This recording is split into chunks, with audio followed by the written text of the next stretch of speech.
Dealing with failed payments on Shopify, don't worry, it happens.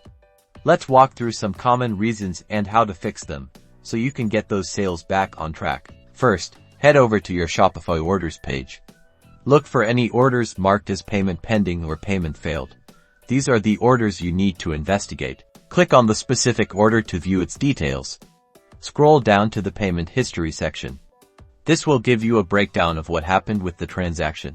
Check the decline code. Common reasons include insufficient funds, invalid card number, expired card, or card declined. These codes will give you a clue as to why the payment failed. The best course of action is often to automatically send an email to the customer through Shopify, prompting them to update their payment information.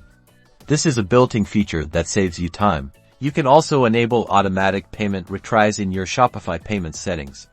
This will automatically retry failed payments a few times, which can recover some sales without you having to do anything.